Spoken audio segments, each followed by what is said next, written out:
Kita bersalawat dan salam kepada junjungan kita Nabiullah Muhammad SAW, Nabi yang diutus ke permukaan bumi ini untuk memperbaiki akhlak manusia. Laqad kana lakum fi rasul wa innamal a'malu bil khawatim. Dan sesungguhnya amal perbuatan itu tergantung pada akhirnya. Demikian juga Allah Subhanahu wa taala berpesan di dalam Al-Qur'an yang terdapat di dalam Quran surah Ali Imran ayat 102. A'udzubillahi minasyaitonirrajim. Ya ayyuhalladzina amanu taqullaha haqqa tuqatih wa la tamutunna illa wa antum muslimun.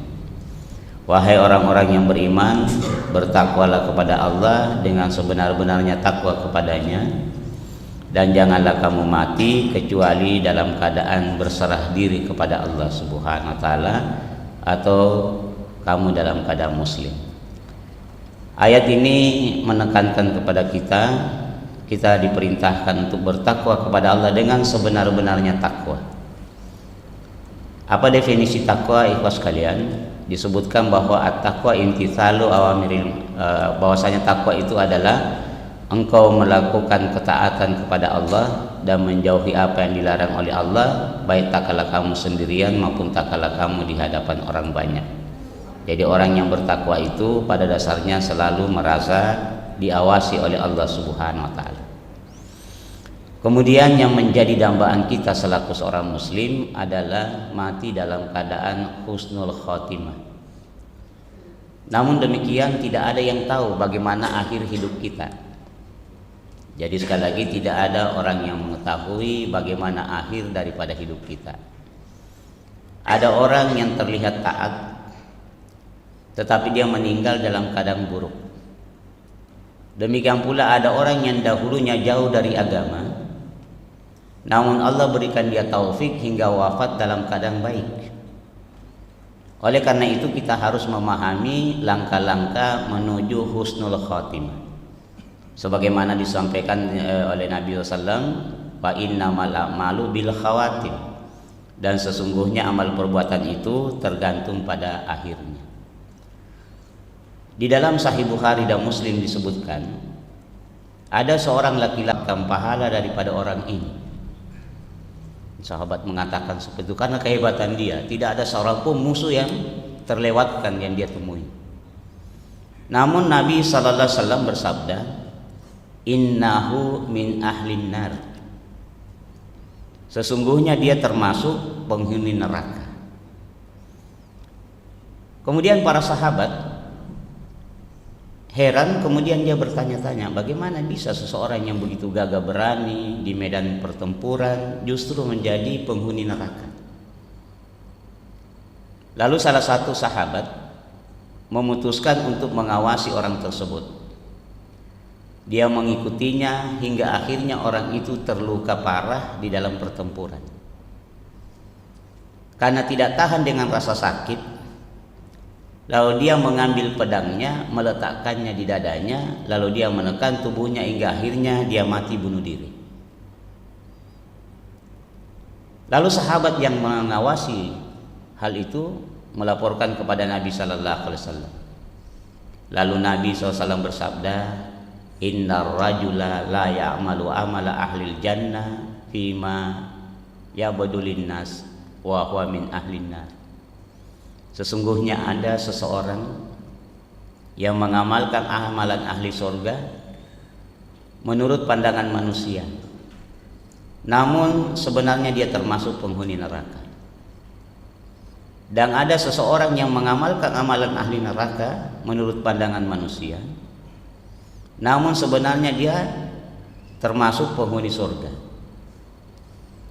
Jadi hadis ini jamaah sekalian memberikan pelajaran kepada kita bahwa penampilan luar seseorang tidak selalu mencerminkan akhir kehidupan. Ada yang tampak soleh di mata manusia, tetapi hatinya penuh dengan ria dan kesombongan. Sebaliknya ada orang yang pernah bergelimangan dengan dosa, tetapi Allah menganugerahkan taufik untuk bertaubat sebelum ajal menjemputnya. Oleh karena itu sekali lagi kita tidak boleh merasa sombong di hadapan ahli maksiat. Karena boleh jadi dia mati dalam keadaan husnul khatimah, sementara kita yang merasa taat kepada Allah mati dalam keadaan su'ul khatimah. Di dalam riwayat lain Nabi bersabda, sesungguhnya seseorang di antara kalian ada yang mengamalkan amalan penghuni surga hingga jarak antara dia dengan surga hanya tinggal 1 hasta. Namun takdir mendahuluinya, lalu dia mengamalkan amalan penghuni neraka hingga akhirnya dia masuk ke dalam neraka.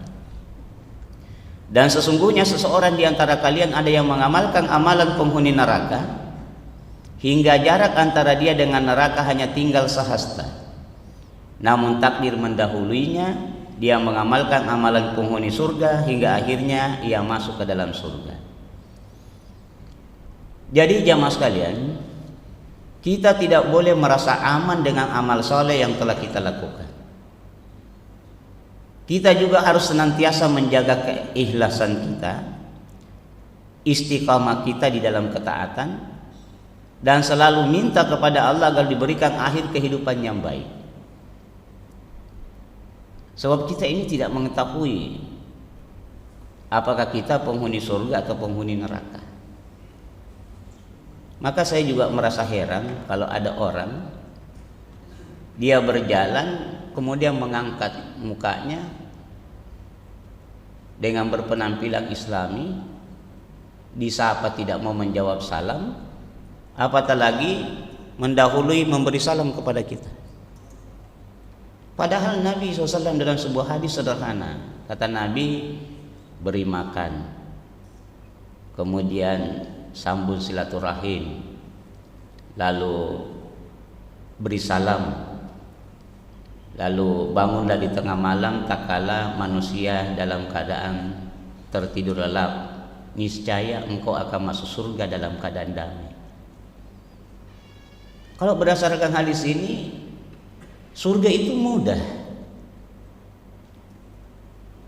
Beri salam, beri makan, sambung silaturahim, bangun tengah malam salat, niscaya kamu akan masuk surga dalam keadaan damai. Oleh karena itu, apa yang menjadikan kita ini membusungkan dada lewat di hadapan orang sambil mengangkat muka kita, tidak mau senyum? Sementara senyum itu adalah sedekah. Lalu di mana nilai-nilai keindahan Islam yang kita tampilkan kalau saat itu kita dalam keadaan seperti itu? Makanya ikhwas sekalian, jangan salahkan seseorang kalau ada orang yang membenci celana cingkrang, jenggot, orang benci yang bercadar. Kenapa mereka benci? Karena dia tidak pandai bersosialisasi di tengah-tengah masyarakat. Apakah dengan gaya kita, dengan pakaian istri kita, lalu kita tidak bisa bersosialisasi dengan masyarakat. Sementara dakwah ini harus kita jalankan dengan baik. Saya kadang-kadang selalu ingin sampaikan kepada ikhwas sekalian, kita mungkin tinggal di suatu tempat di mana masjidnya tidak sesuai dengan apa yang kita pelajari, sehingga kita tidak mau menjadi pengurus masjid di situ. Kemudian kita tidak mau ikut kegiatan di situ. Kerja bakti pun tidak mau ikut kerja bakti. Padahal apa perbedaan kalau kerja bakti? Sementara kita dengan sombongnya membusungkan dada lewat di depan tetangga-tetangga kita, seakan-akan surga sudah milik kita. Jadi jangan salahkan kalau masyarakat, sebagian masyarakat menyebut nama kita saja,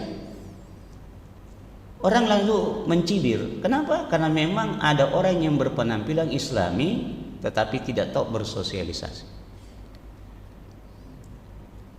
Seakan-akan orang di luar dari dirinya, kau itu penjahat, kau itu ahli neraka. Padahal jamaah sekalian,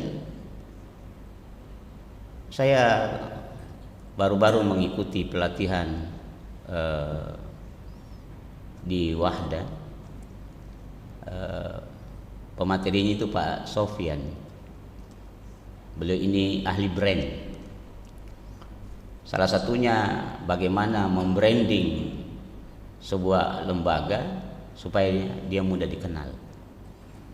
Karena orang mengenal kita itu dari penampilan kita. Saya tertarik dengan ucapan seorang fighter dari Rusia, yaitu Nurmagomedov. Apa dia katakan dalam sebuah tulisan? Dalam sebuah perkataannya dia bilang, orang tidak akan mungkin membaca Al-Quran untuk mengenal kita, dan orang tidak akan mungkin membaca hadis untuk mengenal kita, tapi mereka mengenal kita dari perilaku kita. Makanya satu-satunya fighter yang kalau jatuhkan lawan, dia kemudian datangi, lalu dia cium jidatnya. Tapi satu-satunya lawan yang paling dia benci itu lawannya yang kemudian sangat memusuhi Islam. Sekiranya dia tidak segera ditarik, mungkin dia sampai dia matikan itu orang. Waktu dia lawan Mitch Donald, saya tahu yang banyak tatonya. Jadi andaikan kita seperti itu jamaah sekalian, maka orang akan mencintai kita. Tentunya dengan batasan-batasan sebagaimana yang diajarkan oleh ajaran agama kita. Tidak juga kemudian selalu tersenyum tapi senyum kepada istri tetangga. Itu juga berbahaya. Ya. Tetapi jangan lantaran seperti itu kan, apatah lagi mau maaf kalau kita sudah dikenal di tengah-tengah masyarakat bahwa kita ini ustaz, dan mungkin ada ibu-ibu yang mau bertanya kepada kita di hadapan orang banyak lagi. Tidak akan mungkin kita bilang tabi bu di telepon istriku. Ini pertanyaan mendesak.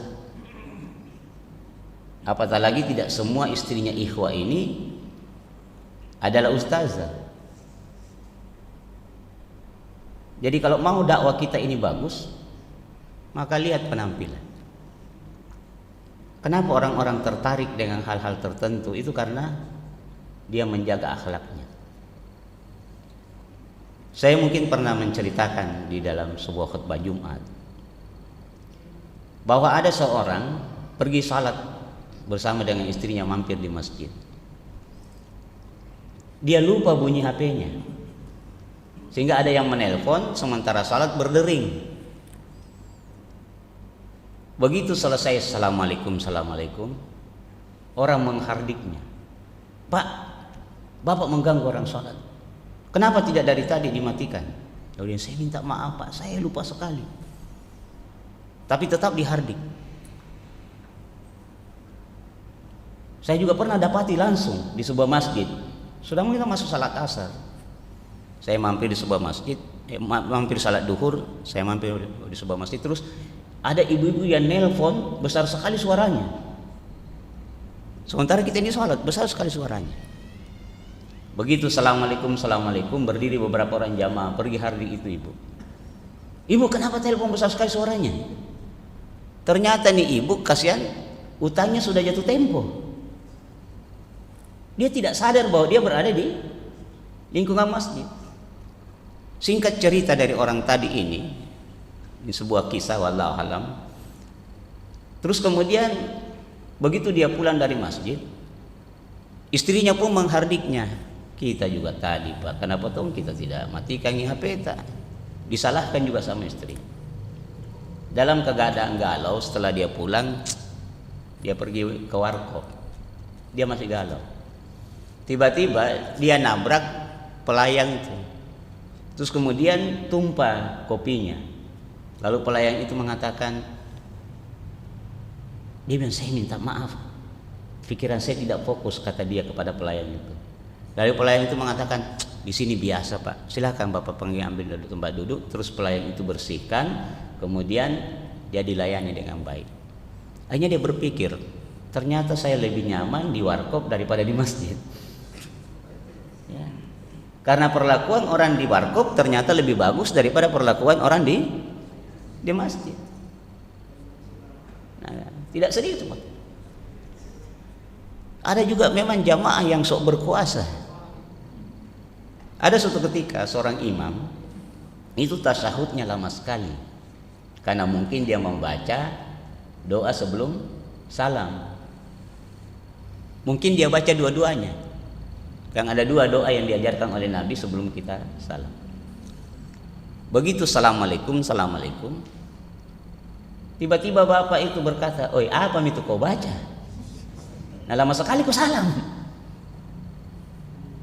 Coba bayangkan di dalam masjid, imamnya lagi dia kasih begitu.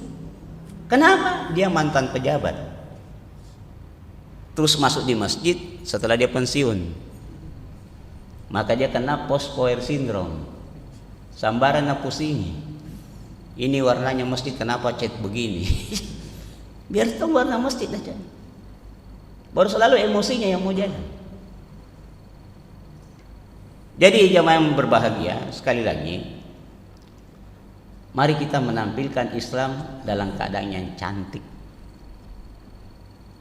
Sebagaimana Nabi SAW. Kanlah kadakana lakum fi rasulillahi uswatun hasanah. Sungguh telah ada pada diri Nabi contoh teladan yang baik bagimu. Ada orang kencing di sudutnya masjid. Sahabat pada marah. Lalu Nabi kata, biarkan dia selesaikan kencing. Setelah orang itu menyelesaikan kencingnya, dia tanya sahabat, pergi ngambil air, siram itu bekas kencingnya. Lalu Nabi panggil, sini. Ini orang Arab Badui. Sini. Kata Nabi, ini masjid, tempat sujud, tidak boleh orang kencing. Oh begitu ya Rasulullah. Kalau begitu saya minta maaf. Lembut sekali caranya Nabi menasihati orang tersebut. Andai kata sahabat bersikap kasar kepada orang tersebut, ada 3 hal yang bisa muncul dalam diri orang tersebut. Pertama, misalnya tiba-tiba dia kencing, "Oi, kau kencing itu," kaget gitu. Pada waktu dia kaget maka akan menyebar lebih luas lagi kencingnya. Itu satu. Yang kedua, akan bisa menimbulkan penyakit bagi dirinya, karena orang yang menahan kencing itu bisa kena penyakit. Tiba-tiba dia kencing lalu terhenti, bisa kena penyakit. Dan yang ketiga, kalau kita kasar kepada dia, maka dia tidak akan mendekat lagi kepada kita. Setelah waktu asar datang, orang itu pun datang salat. Lalu dia berdoa, "Ya Allah, jadikan Nabi dan aku saja orang yang Engkau rahmati, bukan yang lainnya." Nabi balik, siapa yang berdoa seperti tadi?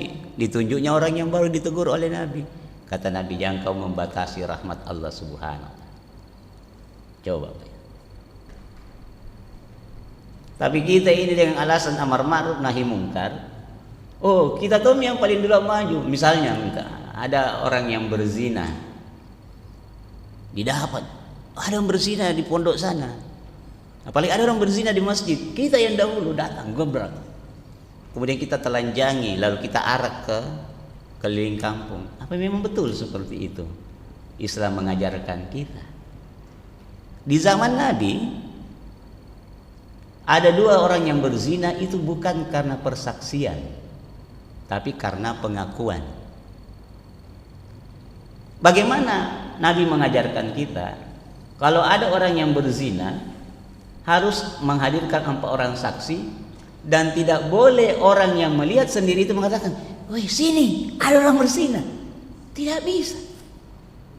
Kenapa? Karena kehormatan seorang manusia sangat dijaga di dalam Islam. Tapi kita dengan gerakan amar ma'ruf nahi mungkar, begitu kita mendengar, kita yang dulu maju dengan jubah jenggot kita. Lalu kemudian kita arak orang keliling kampung. Apa memang begitu Islam mengajarkan kita? Ini yang perlu diajarkan kepada binaan-binaan kita yang semangat-semangat belajar Islam. Kalau murabinya tidak memahami tentang konsep amar ma'ruf nahi mungkar, hanya dia mengatakan kalau kau melihat kemungkaran, robalah dengan tanganmu. Kalau kau tidak mampu, robalah dengan lisanmu. Kalau tidak mampu, maka diamlah. Itulah selemah-lemahnya iman. Karena dia menganggap imannya kuat, maka dia permalukan orang. Coba. Sementara Umar bin Khattab radhiyallahu anhu suatu ketika dia patroli tengah malam. bersama dengan salah seorang sahabat. Dulu terus dia lihat dari kejauhan ada rumah yang masih menyala lampunya. Lalu Umar bin Khattab mengintip masuk ke dalam rumah itu. Lalu tiba-tiba ikhwas sekalian, dia melihat laki-laki tua sementara minum arak, lalu di depannya ada penari perut. Taulah penari perut, ya, bisa dibayangkan. Lalu Umar bin Khattab masuk ke dalam rumah itu.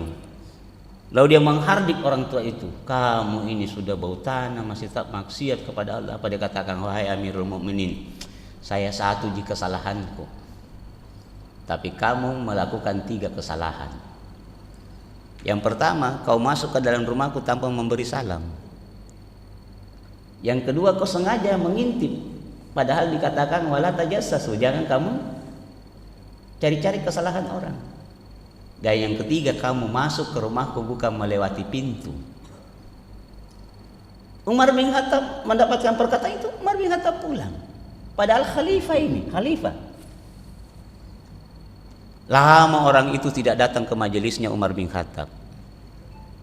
Begitu orang itu datang ke majelisnya Umar bin Khattab, nah Umar manggil sini. Orang itu gemetar, mati begitu. Mau diapain kita ini? Lalu Umar bin Khattab, sini, coba kamu dekatkan telingamu ke mulut saya. Lalu orang itu mendekatkan telinganya ke mulutnya Umar bin Khattab.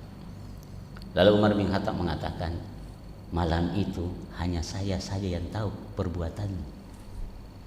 Sahabat yang menemani saya tidak tahu. Lalu orang itu juga mengatakan, wahai Amirul Mukminin, coba dekatkan juga telingamu ke mulut saya. Lalu dia berkata, mulai malam itu saya bertobat. Lalu Umar bin Khattab berteriak, Allahu Akbar, kaget jamaah. Ada apa wahai Amirul Mukminin? Ini semacam Umar bin Khattab yang kita kenal dengan singa padang pasir. Yang setan saja kalau dia jalan minggir. Tapi tidak mempermalukan orang, khalifah. Tapi kita ini siapa? Seakan-akan surga ini sudah milik kita. Makanya kita perlu mengajarkan kepada orang-orang yang baru belajar Islam, terutama kepada binaan-binaan kita, untuk bersikap bijak menghadapi setiap persoalan-persoalan dalam kehidupan. Nah, supaya jamaah sekalian kita dicintai, disayangi oleh orang, sebab begini, suatu ketika Nabi Umar bin Khattab duduk dengan salah seorang sahabat, tiba-tiba ada mayat yang diusung. Lalu kemudian orang itu menceritakan kebaikan orang tersebut. Lalu Umar bin Khattab mengatakan wajib. Tidak lama kemudian ada lagi mayat yang kedua yang diusung. Orang pun menceritakan kebaikan-kebaikannya. Lalu Umar bin Khattab radhiyallahu anhu mengatakan wajib. Tiba-tiba ada mayat yang ketiga diusung. Orang menceritakan keburukan-keburukan orang tersebut. Lalu Umar bin Khattab mengatakan wajib. Lalu sahabat itu bertanya, apanya yang wajib wahai Amirul Mukminin? Dia bilang, saya pernah duduk dengan Nabi, persis peristiwa seperti tadi. Lalu saya bertanya kepada Nabi, apanya yang wajib ya Rasulullah? Kata Nabi, siapa saja yang meninggal dunia, lalu diceritakan 4 orang kebaikannya oleh orang-orang, maka Allah jamin surga baginya. Lalu kata Umar bin Khattab, bagaimana kalau cuma 3 orang? Kata Nabi, sekalipun cuma 3 orang. Bagaimana kalau cuma 2 orang ya Rasulullah? Kata Nabi, sekalipun hanya 2 orang. Lalu Umar bin Khattab terdiam pada waktu. Jadi mari kita tanam benih-benih kebaikan, supaya tak kala kita meninggal dunia, orang menceritakan kebaikan-kebaikan yang kita kerjakan. Sebab banyak di kalangan kita itu dibenci di tengah-tengah masyarakat. Padahal penampilannya bagus, salat berjamaahnya bagus, istrinya bercadar. Tapi kenapa dia dibenci? Itu tadi. Amar ma'ruf nahi mungkar yang salah dipahami. Jadi jangan heran kalau ada orang yang membenci penampilan kita, karena tidak semua orang yang berpenampilan seperti kita menampakkan akhlak sebagaimana yang Nabi SAW ajarkan kepada kita. Disinilah pentingnya kita belajar. Itulah sebabnya ibunya Imam Syafi'i mengirim anaknya ke perkampungan supaya bisa belajar adab. Nah, oleh karena itu ikhwah yang berbahagia, bagaimana langkah agar kita dapat mati dalam keadaan husnul khotimah? Yang pertama, mari kita jujur kepada Allah Subhanahu wa taala. Jujur kepada Allah Subhanahu wa taala adalah fondasi dari keimanan yang sejati, di mana seorang muslim hendaknya tidak beribadah hanya ketika dilihat oleh manusia, tetapi juga dalam keadaan sendiri, sebagaimana disebutkan innamal a'malu binniyat.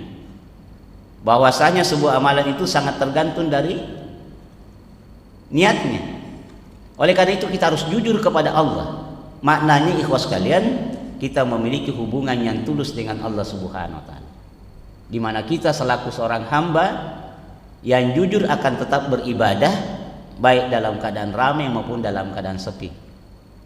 Sebab Allah Subhanahu wa taala berfirman, "Wa ma umiru illa liya'budullaha mukhlishina lahu din hunafa." Padahal mereka tidak diperintahkan kecuali supaya mereka menyembah dengan ikhlas menaati Allah dalam menjalankan agama yang lurus itu. Oleh karena itu sekali lagi, kalau kita ingin mati dalam keadaan husnul khotimah, maka jujurlah kepada Allah Subhanahu wa taala. Kenapa? Karena keikhlasan akan membawa seseorang kepada husnul khotimah. Salah satu tanda keikhlasan adalah memiliki ibadah yang tersembunyi dari manusia. Disebutkan di dalam sebuah hadis, ada 7 golongan yang akan mendapatkan naungan Allah di hari kiamat. Salah satu di antaranya adalah seseorang yang mengingat Allah dalam keadaan kesendirian hingga air matanya menetes. Jadi banyak mungkin di antara kita jamaah sekalian yang menyudut sendiri, meneteskan air matanya tanpa diketahui oleh orang lain. Bahkan dulu waktu gencar-gencarnya beberapa syekh yang datang ke Makassar, kita pernah adakan pertemuan, terus saya itu menceritakan sebuah kisah. Lalu kemudian tanpa terasa kita pahami dari suaranya serak-serak basah. Tapi dia kemudian tunduk, lalu dia membuka kacamatanya, lalu dia seakan-akan dia tidak mau menampakkan rasa sedih. Diceritakan ikhwas sekalian, suatu ketika Syekh Abdullah bin Mubarak rahimahullah itu berkumpul dengan beberapa ulama. Tiba-tiba mati lampu.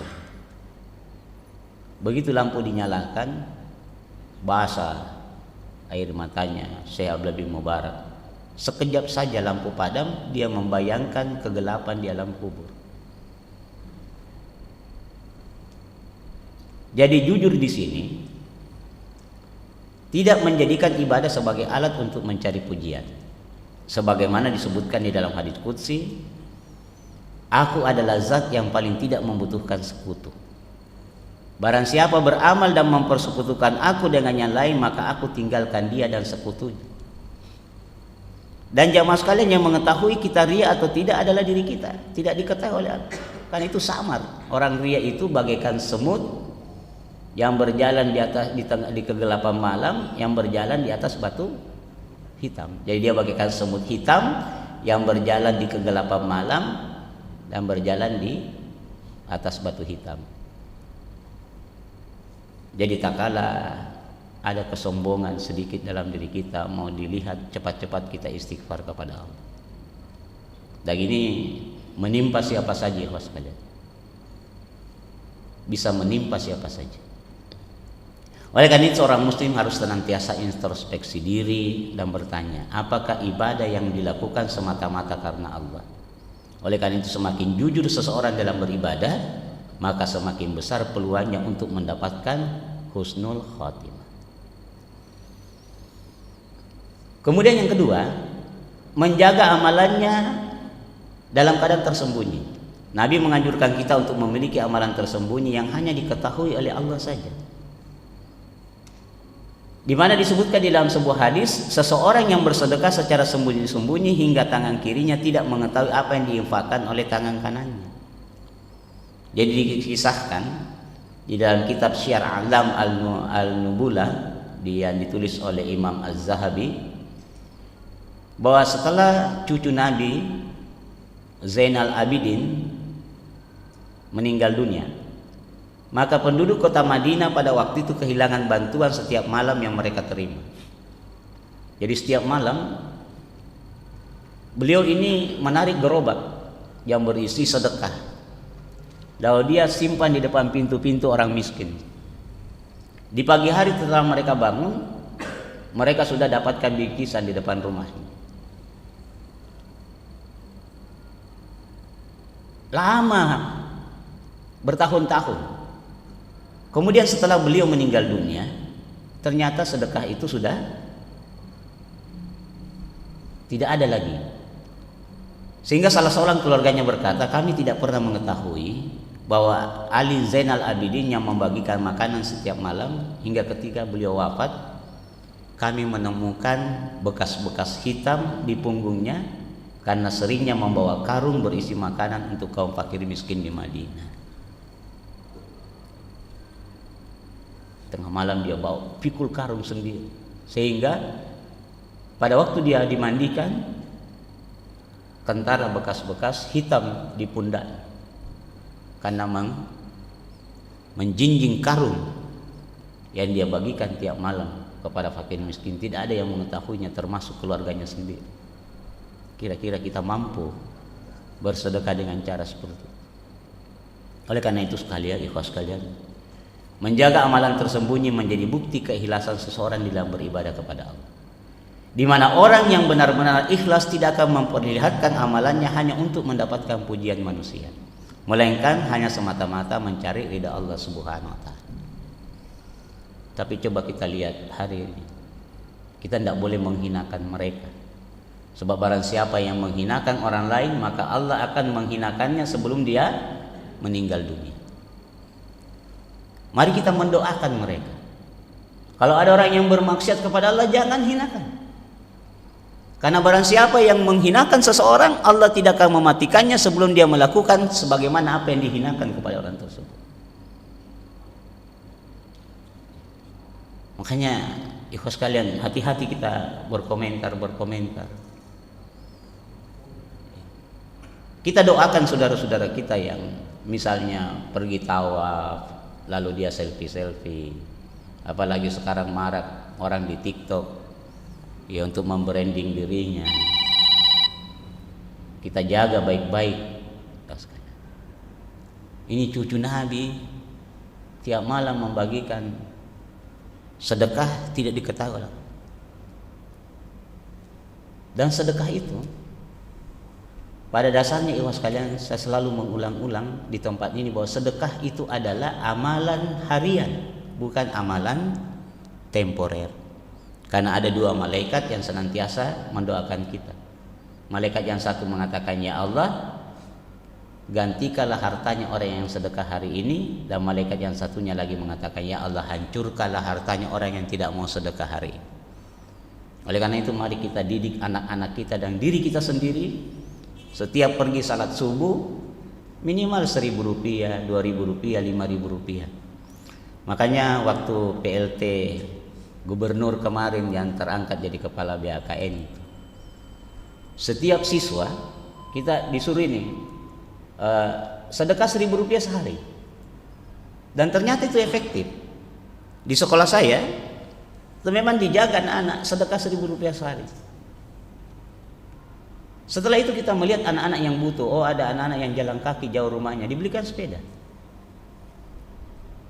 Dan ini kalau dimanfaatkan secara efektif, Masya Allah. Saya kadang-kadang sampaikan kepada sekolah-sekolah Islam, mestinya sekolah-sekolah Islam ini memberikan manfaat orang-orang di sekitarnya.